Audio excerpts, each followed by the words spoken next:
Free vibrations का हमारा चल रहा था, जिसमें से हमने पहला केस जो है हमारा वो हमने किया कि फ्री वाइब्रेशन जो कि सिंगल डिग्री ऑफ फ्रीडम में है और अनडैम्प्ड, यानी कि undamped single degree of freedom free vibrations का केस जो है वो हमने स्टडी किया। ये सारी डेरिवेशन जो है ये हमने लास्ट टाइम क्लास में कवर की है, और हमने इसको सिंपल हार्मोनिक मोशन के साथ कंपेयर करके ये सर्कुलर फ्रीक्वेंसी जो है इसको हमने कहा कि ये k/m के इक्वल आती है। ठीक है, और उससे हमारे पास ये एक डिफरेंशियल इक्वेशन बनी जिसमें x जो है वो आपको पता है कि ये जो इक्वेशन 2.24 जो रिप्रेजेंट हुई हुई है। ठीक है, ये क्या है, इसमें x क्या है, डिस्प्लेसमेंट है, ओमेगा n जो है वो सर्कुलर फ्रीक्वेंसी है। किसकी सर्कुलर फ्रीक्वेंसी है, उस बॉडी की, उस मैस की जो कि एक स्प्रिंग के साथ अटैच है और सिंगल डिग्री ऑफ फ्रीडम में मूव कर रहा है, यानी कि या तो एक्स में मूव कर रहा है, एक्स डायरेक्शन में, या वाई डायरेक्शन में। हमारे स्पेसिफिक केस के अंदर वो वाई डायरेक्शन के अंदर मूव कर रहा था। तो हमने कहा कि ये क्योंकि एक second order linear differential equation है, और इसका सोल्यूशन क्या होता है इसको हमने, मेरा ख्याल है कि अच्छी तरह क्लास में डिस्कस किया था। इसके सोल्यूशन से क्या मुराद है, और इसका सोल्यूशन जो है, जनरल सोल्यूशन जो है वो इस तरह का नजर आता है। ठीक है, x is equal to a sine omega t और कॉस ओमेगा एन टी। ठीक है, तो अ, अब इसमें ए और बी जो हैं वो कॉन्स्टेंट्स हैं, जिनको हम इनिशियल कंडीशंस जो हैं उससे फाइंड कर सकते हैं। जो हमने दो इनिशियल कंडीशंस जो हैं वो लगाई थी।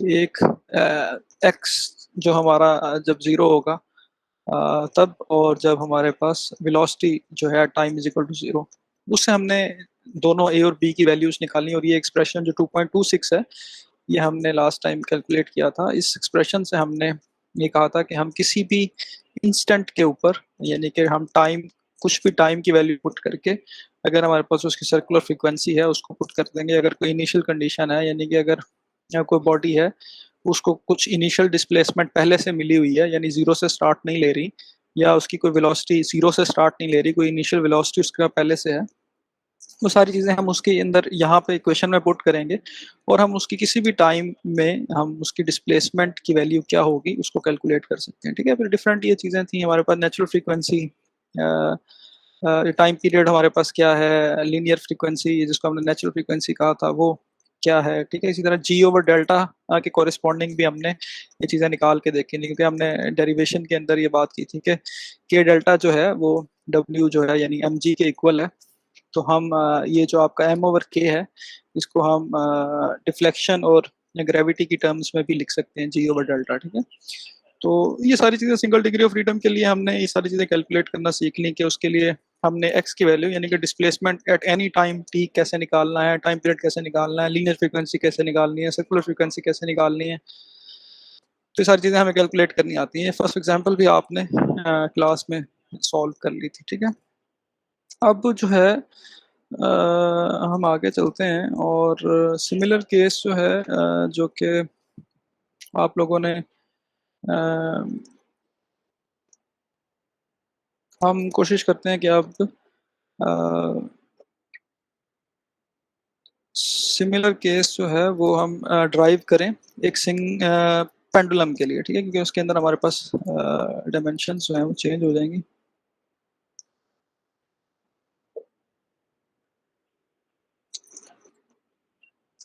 ठीक है जी, मैंने खोल लिया। आई होप कि मैं इस पे कुछ लिख पाऊँ।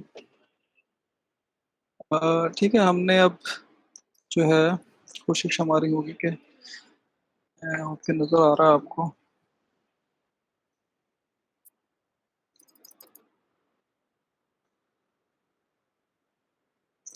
ठीक है जी, equation of motion simple pendulum के लिए हमने ड्राइव करना है। ठीक है, सिंपल पेंडुलम की वैसे मैंने जो हमारे पास, मैं वो तस्वीर निकाल लेता हूँ जो हमने कवर की हुई है, ताकि आप लोग उसको इजीली पहचान सकें। तो चलिए फिलहाल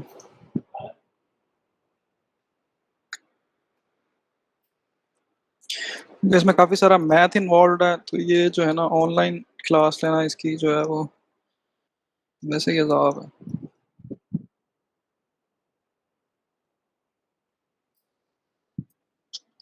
अच्छा जी, ये देखें हमने अब सिंपल पेंडुलम का जो केस होता है वो भी एक single degree of freedom case होता है, ठीक है। हमने ऑलरेडी क्लास में ये चीज़ें जो बेसिक्स हमने कवर की थी उसके अंदर ही हम डिस्कस कर चुके हैं कि सिंगल पेंडुलम का केस जो है वो सिंगल डिग्री ऑफ फ्रीडम होता है, और सिंपल वैल्यू ऑफ थीटा जो है वो हमें इनफ होती है उसकी किसी भी टाइम में उसकी स्टेट को डिफाइन करने के लिए, ठीक है। तो अब हमने सिंपल इक्वेशंस ऑफ मोशन को यूज करते हुए, जिस तरह हमने एक mass attach with the spring के लिए वो इक्वेशन फाइंड की थी, इसी तरह हम अब चाहते हैं कि हम सिंपल पेंडुलम के केस के लिए भी ये काम कर सकें, ठीक है। इसके लिए आपको पता है यहाँ पे टेंशन जो है, ये टी की वैल्यू जो है, ये हमने ऑलरेडी इसके दो कंपोनेंट्स जो हैं वो हमने लास्ट टाइम स्टडी किए थे। एक तो साइन थीटा कंपोनेंट होगा जो कि इस डायरेक्शन में लग रहा है, ठीक है, एम जी साइन थीटा, एम जी और साइन थीटा, ठीक है। और कॉस कंपोनेंट जो है वो जो कि इस डायरेक्शन में है, कोरिस्पॉन्डिंगली वो क्या है, टेंशन कॉस कर रहा है, ठीक है। तो मैं यहाँ पे कोशिश करता हूँ कि चीज़ें सही लिखी जाएं। तो टी जो है टेंशन को रिप्रेजेंट कर रहा है, तो ये किसके इक्वल होगा, एम जी कॉस ऑफ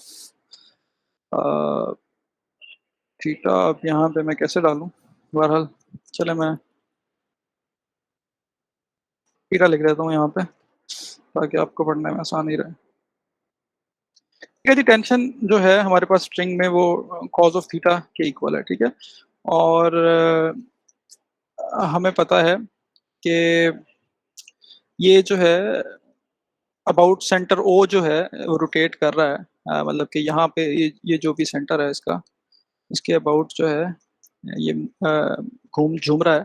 तो इसके अबाउट जो है मोमेंट ऑफ इनर्शिया जो है इसका वो जीरो होगा, ठीक है। तो यानी कि समेशन ऑफ मोमेंट जो है अबाउट ओ वो इक्वल टू जीरो होगा, ठीक है। और यानी हम इन सबको इक्वेट कर लेते हैं, और मोमेंट कौन सा कंपोनेंट कॉज कर रहा है, एम जी साइन थीटा, ठीक है। तो वो इस तरफ को कॉज करेगा, और ये कंपोनेंट जो है इधर लग रहा है, और जो भी इसकी लेंथ है वो इसका मोमेंट आर्म है, ठीक है। तो हम लिख सकते हैं कि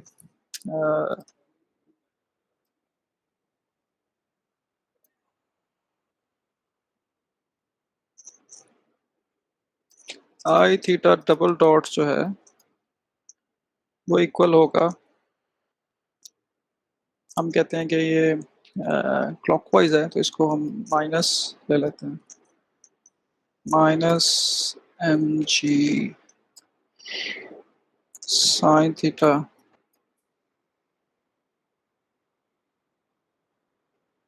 इंटू जो इसका मोमेंट आर्म है एल। आपको आवाज आ रही है मेरी?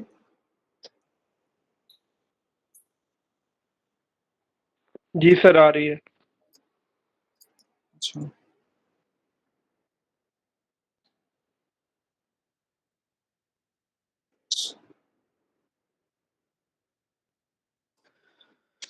अच्छा जी, आई अल्फा, ठीक है। तो मोमेंट होता है वो आई अल्फा के इक्वल होता है। अल्फा क्या होता है, एक्सेलरेशन होती है, ठीक है। तो थीटा का सिंगल डेरिवेटिव जो है वो क्या हो जाएगी, वेलोसिटी, और डबल डेरिवेटिव क्या हो जाएगी, एक्सेलरेशन, ठीक है। तो इसलिए मैंने आई थीटा डबल डॉट लिखा है, I theta double dot is equal to M G L sine theta. M G sine theta आपको पता है कि वो कंपोनेंट है, यानी वो फोर्स है जो इस तरफ लग रही है, जो इसको स्विंग करवाएगी। और एल जो है हमारे पास लेंथ है, जो जिसके साथ ये एम अटैच है, इसकी जो भी लेंथ है वो, यानी जारी बात है, उसका मोमेंट ऑफ इनर्शिया आ जाएगा, ठीक है। तो आई यहाँ पे क्या रिप्रेजेंट कर रहा है,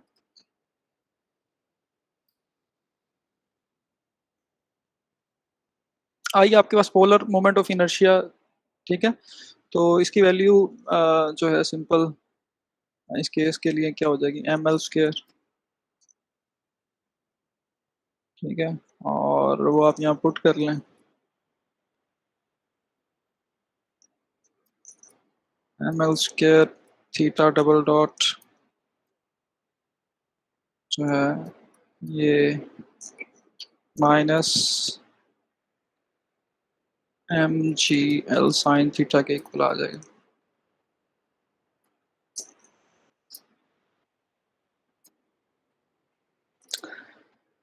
ठीक है जी। अब वन ये जो है ये कैंसिलेशन हो जाएगी और अ, हम इसको एक तरफ ले आते हैं तो ये हो जाएगा g m l theta double dot plus M G sine theta.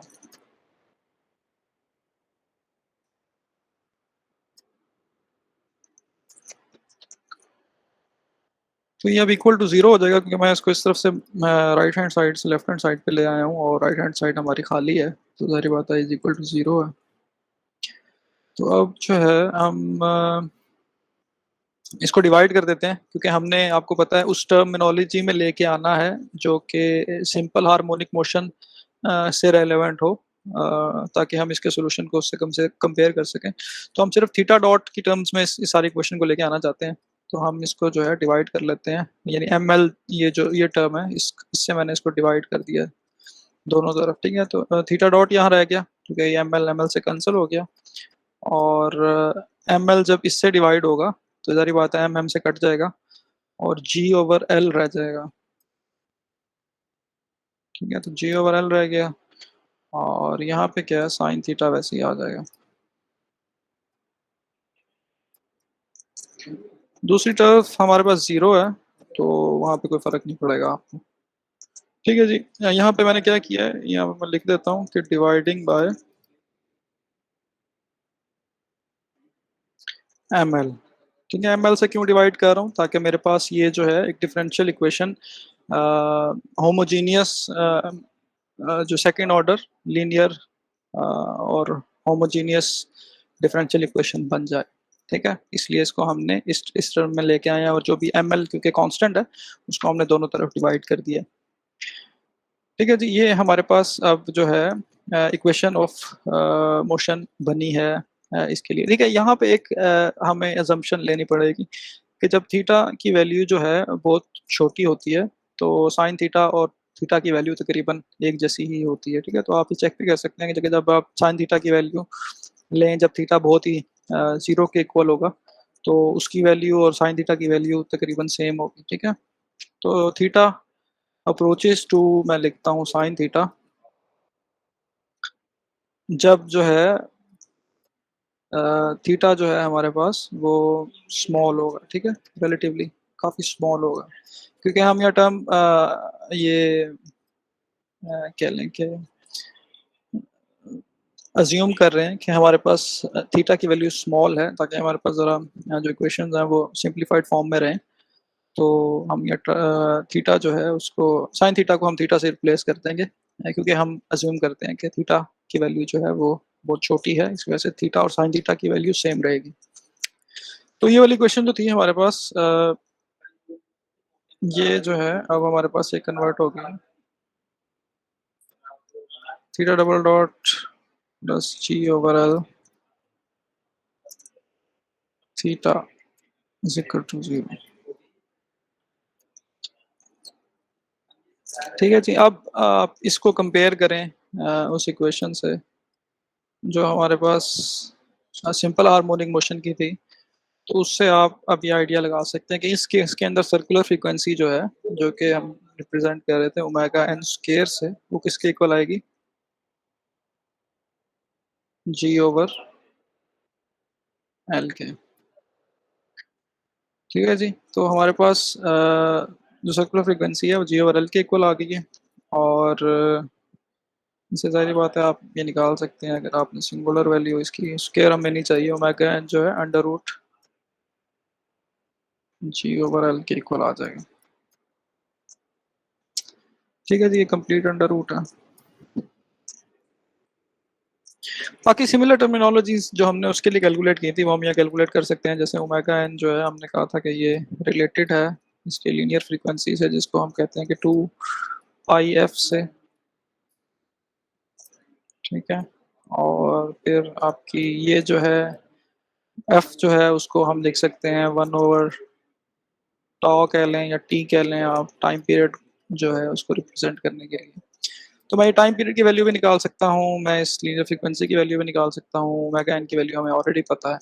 तो वही चीज़ें जो हमने उसके लिए कैलकुलेट की थी वो हम यहाँ पे इसके लिए भी कैलकुलेट कर सकते हैं, ठीक है। तो उसकी वैल्यूज बल्कि मैं लिख देता हूँ, एफ की वैल्यू जो है अगर आप इसके अंदर पुट करें तो आपके पास आ जाएगी 1/2 पाई अंडर रूट G/L,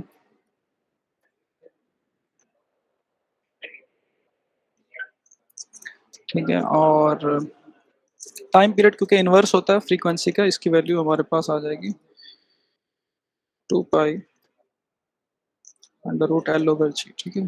तो 1/2 पाई वो भी इन्वर्स हो जाएगा और G/L भी जो है L/G हो जाएगा। तो ये सारी क्योंकि सिमिलर वो है, आई होप कि इसमें कोई इतना मसला नहीं है। अगर आपको नहीं समझ लगी कहीं से तो आप पूछ सकते हैं।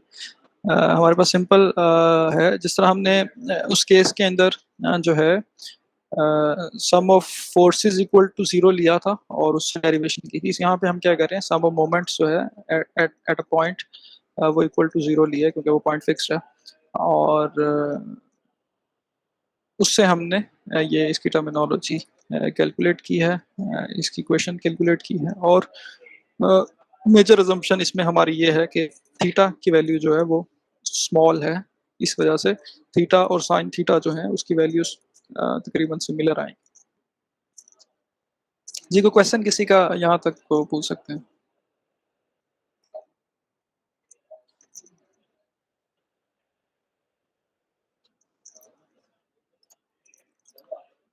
आप लोग सुन रहे हैं मेरी बात?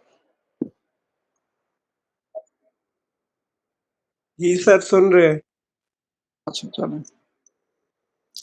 अच्छा, अब इसमें एक और अभी आपने देखा है कि हमने इन दोनों केसेस के अंदर जो है इक्वेशंस इसकी निकालनी है, इसके मोशन की, लेकिन हमने यूज़ किए हैं इक्वेशंस ऑफ मोशन, ठीक है। यानी कि आप एक तरफ सम ऑफ फोर्सेस इक्वल टू 0 से आप सारी डेरिवेशन कर रहे हैं, एक तरफ आप सम ऑफ मोमेंट्स इक्वल टू 0 से आप पूरी डेरिवेशन कर रहे हैं। लेकिन हम ये सारी चीज़ें जो हैं वो एनर्जी मेथड से भी कर सकते हैं, ठीक है। एनर्जी मेथड यहाँ पे क्या है, सिंपल बात है कि हमारे पास जो है सिस्टम जो है, कंजर्वेटिव सिस्टम जो है उसके अंदर आपके पास जो फोर्स है वो जो एनर्जी है वो सेम रहेगी, ठीक है। In conservative system with no damping, क्योंकि डैम्पिंग कोई नहीं है, टोटल एनर्जी इज कांस्टेंट, ठीक है। जो हमने इसकी बेसिक्स में बात की थी कि एक वाइब्रेटरी सिस्टम जो है वो एक काइनेटिक एनर्जी से पोटेंशियल एनर्जी और पोटेंशियल एनर्जी से काइनेटिक एनर्जी के दरमियान मूव करता है।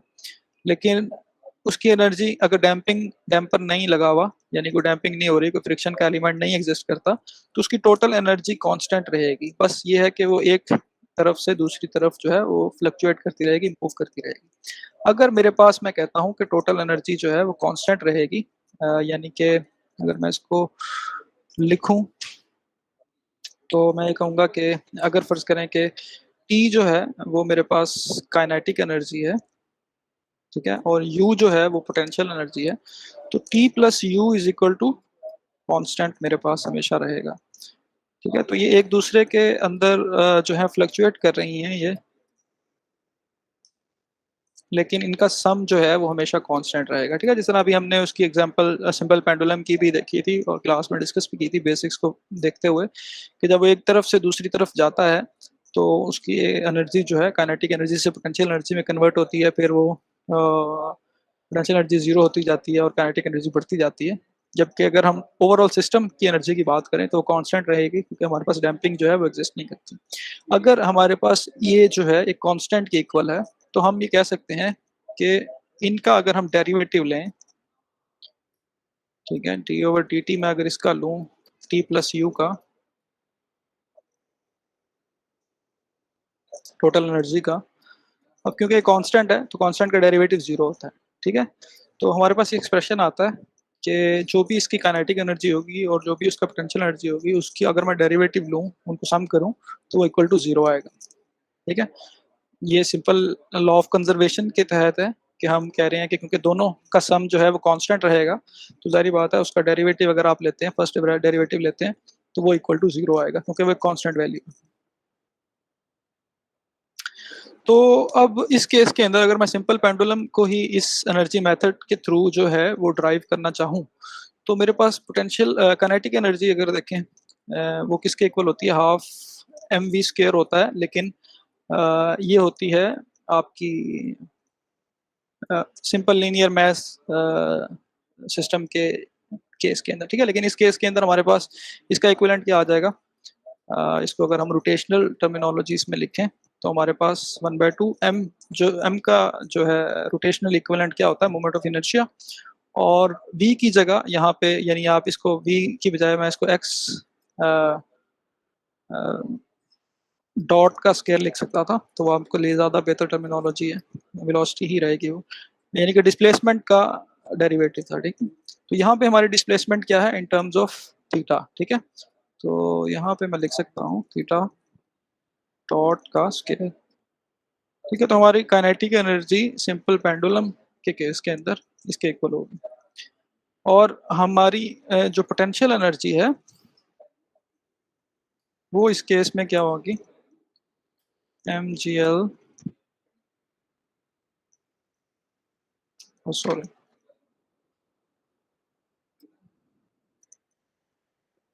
1 माइनस कॉस थीटा, ठीक है। ये ऑलरेडी हमने 1 माइनस कॉस थीटा कैसे आया है, ये मेरे ख्याल हम इस पे ऑलरेडी काफ़ी बहस कर चुके हैं। मैं सिर्फ आपको उस स्लाइड पर रेफर कर लेता हूँ दोबारा। आई होप कि जिन्होंने वो लेक्चर लिया हुआ है उनको इससे कोई मसला नहीं होगा।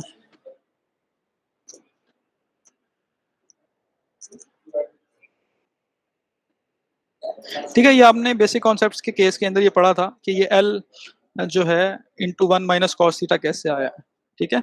और ये उसकी चेंज इन लेंथ है, और change in length multiply by weight जो है उसका, वो उसकी पोटेंशियल एनर्जी होगी, ठीक है। तो एम जी एल और 1 माइनस कॉस थीटा, ठीक है। तो ये आई होप कि आप इस लेक्चर को रेफर कर सकते हैं दोबारा, उससे आपको ये आइडिया हो जाएगा कि हमने ये पोटेंशियल एनर्जी की वैल्यू किस तरह लिखी है, ठीक है। बाकी जो आपकी काइनेटिक एनर्जी है वो simple half m v square का रोटेशनल इक्विवेलेंट है, ठीक है। तो हाफ आई और थीटा डॉट का स्केयर, ठीक है जी। ये हमारे पास दोनों एनर्जीज की वैल्यू है, ठीक है। तो मैं इनसे जो है अब हमारी वही सेम इक्वेशन जो है वो हमने कैलकुलेट करनी है, हमारा गोल ये है। तो ये 1/2 आई और थीटा डॉट का स्क्वायर, यानी कि ये टी हो गया, और प्लस जो है अब यू की वैल्यू जो है वो हमारे पास क्या है, एम जी एल और ये 1 माइनस कॉस थीटा,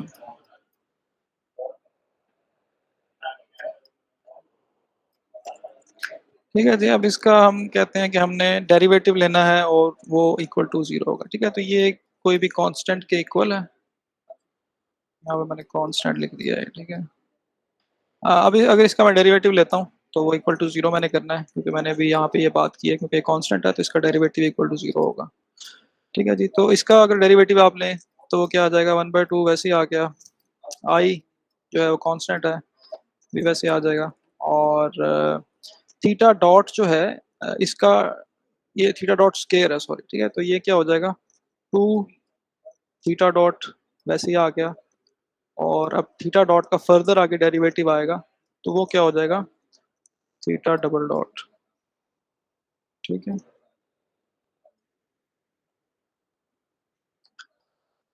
तो ये हमारे पास इस टर्म का डेरिवेटिव आ गया, प्लस आप ले लें तो एम जी एल कॉन्स्टेंट है तो ये वैसे ही आ जाएगा, एम जी एल और आ, क्या है जी, इसका डेरिवेटिव आगे लेना पड़ेगा आपको 1 माइनस कॉस थीटा का, इसको मैं भी वैसे लिख लेता हूँ, d by d t of 1 minus cos theta equal to 0, ठीक है। कांस्टेंट का डेरिवेटिव क्या आ जाएगा, 0। तो ये मेरे पास कट जाएंगी चीज़ें, तो ये मेरे पास आ गया जी आई थीटा डॉट सिंपल और theta double dot,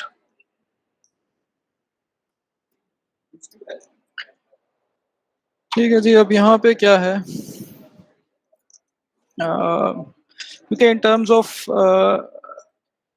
D T कर रहे हैं हम, तो कॉस थीटा 1 तो 0 हो गया। चलिए मैं इसको लिखता हूँ, एम जी एल। अब इसका डेरिवेटिव जो है 1 माइनस कॉस थीटा क्या है, 1 का 0 आ गया, और कॉस थीटा का क्या होता है, साइन का कॉस, कॉस का माइनस साइन, ठीक है। तो माइनस माइनस कट गया, प्लस हो जाएगा। और कॉस थीटा, ये सॉरी थीटा है, अ, तो इसका डेरिवेटिव क्या हो जाएगा, साइन थीटा, क्योंकि माइनस खत्म हो गया, तो ये साइन थीटा मेरे पास आ गया। और अब थीटा का आगे फर्दर डेरिवेटिव आना है, और जो इसके साथ मल्टीप्लाई होगा उसको मैं इधर लिख लेता हूँ, वो क्या हो जाएगा, थीटा डॉट, ठीक है जी, इक्वल टू 0।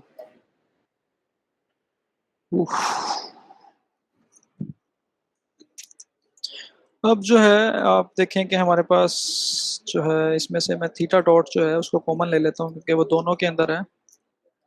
हमारे पास क्या आ जाएगा, I theta double dot plus M G L और साइन ऑफ थीटा, ठीक है। इसमें से भी हमने थीटा डॉट जो है उसको कॉमन ले लिया, इक्वल टू 0, ठीक है जी। अब मैथ की टर्मिनोलॉजी के हिसाब से आपको पता है कि अगर इस तरह की कंडीशन हो, तो या तो थीटा डॉट इक्वल टू 0 होगा, या ये टर्मिनोलॉजी, या ये चीज़ इक्वल टू 0 है, या फिर थीटा डॉट इक्वल टू 0 है, ठीक है। क्योंकि थीटा की एक स्पेसिफिक वैल्यू है और आपका पेंडुलम जो है वो रोटेट कर रहा है, तो जाहिर बात है इस चीज़ का तो हमें मेक श्योर है कि थीटा डॉट जो है, यानी कि उसकी वेलोसिटी तो 0 नहीं है। अगर उसकी वेलोसिटी 0 होती फिर तो वो स्टेशनरी होता ना, फिर तो वो मूव ही ना करता, वो पेंडुलम हिलता ही ना। तो थीटा डॉट तो 0 नहीं है, ठीक है। इसका मतलब है कि जो भी दूसरा एक्सप्रेशन हमारे पास है वो इक्वल टू 0 है। वो इक्वल टू 0 अगर आप रखेंगे, तो हमारे पास क्या आ गया कि I theta double dot plus M G L sine theta equals to 0, ठीक है जी। बाकी मेरे ख्याल सिंपल है, एम एल स्क्र वही है, आपने डिवाइड कर देना है दोनों तरफ से, एम एल को काट देना है। हमारे पास सेम एक्सप्रेशन जो हमने उसके लिए कैलकुलेट किया था दूसरी इक्वेशन से, हमने वही यहाँ पे भी निकल आएगा आपके पास, यानी कि theta double dot is equal to g over l sine theta equal to 0, ठीक है। और इसमें से हमने, क्योंकि हम थीटा को स्मॉल ले रहे हैं, तो theta is equal to sine theta, और हमारे पास ये आ जाएगा कि थीटा डबल डॉट जो है plus g over l theta is equal to 0, ठीक है। ये सेम इक्वेशन है जो कि आपने उससे निकाली थी। हमने मोमेंट का सम लेके निकाली है, तो तब भी सेम इक्वेशन आ रही है, और जब हमने एनर्जी मेथड से निकाली है तो तब भी सेम आ रही है। एनर्जी मेथड को मैं दोबारा रिपीट कर लेता हूँ आपके लिए। एनर्जी मेथड क्या है कि जब एक सिस्टम जो है वो वाइब्रेशन कर रहा है, क्योंकि उसमें डैम्पिंग नहीं है, हमारा केस क्या था, single degree of freedom without damping, ठीक है।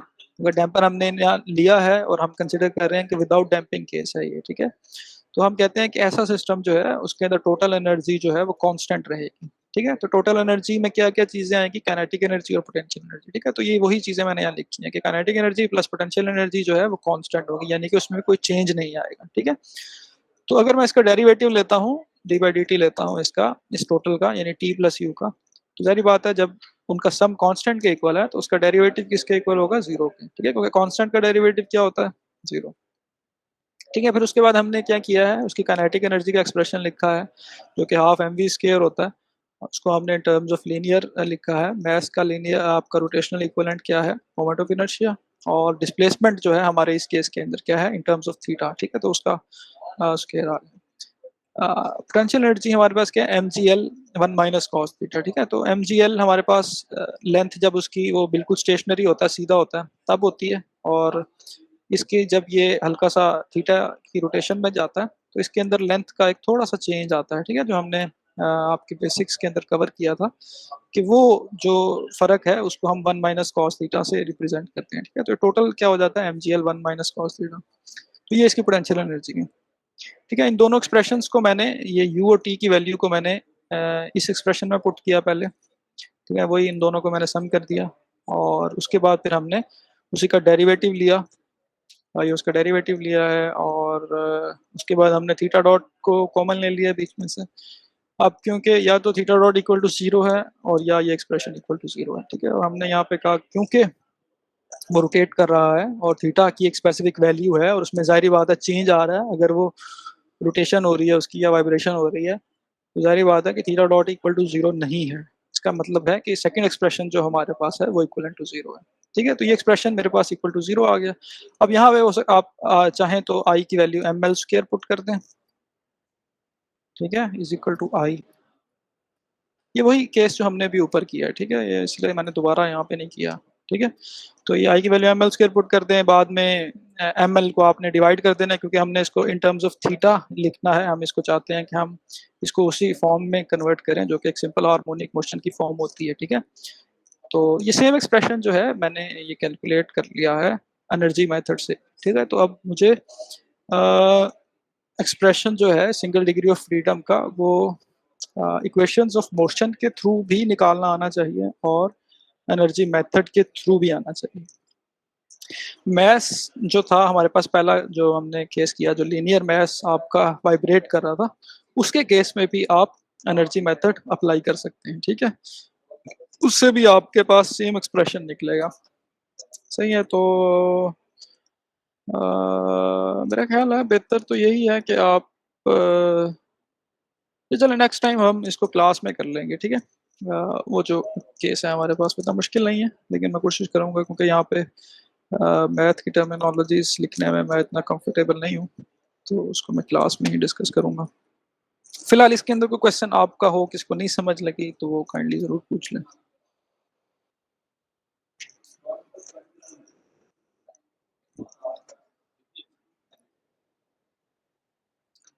क्वेश्चन किसी का है तो वो पूछ सकता है।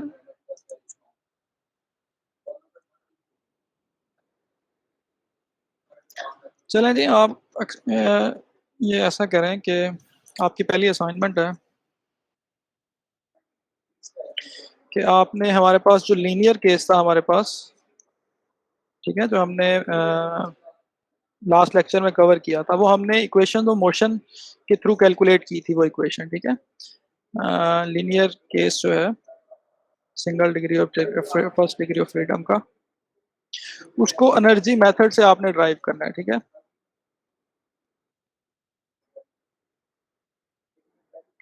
ये आपकी असाइनमेंट है, नेक्स्ट लेक्चर में लेके आनी है, ठीक है। ये 3 दिन में आपके पास मंडे को लेके आए। अब इसमें आपने करना क्या है, उसकी जारी बात है, एक पोटेंशियल एनर्जी या काइनेटिक एनर्जी, सेम प्रोसेस है हमारे पास जो ये वाला है, ठीक है। उसकी काइनेटिक एनर्जी क्या हो जाएगी, हाफ mv², वैसी आ जाएगी। पोटेंशियल एनर्जी क्या है उसकी बताएं। पोटेंशियल एनर्जी में आपने, मैं आपको हिंट दे देता हूँ कि क्योंकि अगर पोटेंशियल एनर्जी उसकी, उसके अंदर स्प्रिंग लगा हुआ है, तो स्प्रिंग की एनर्जी पोटेंशियल एनर्जी कितनी होती है, हमने उसकी बेसिक स्प्रिंग वाले लेक्चर में आपको मिल जाएगी, ठीक है। उन दोनों को ऐड करें, उसका डेरिवेटिव लें और इक्वेशन को सॉल्व करें, आपके पास वही डेरिवेशन निकलेगी जो आपने इक्वेशन ऑफ मोशन से की है।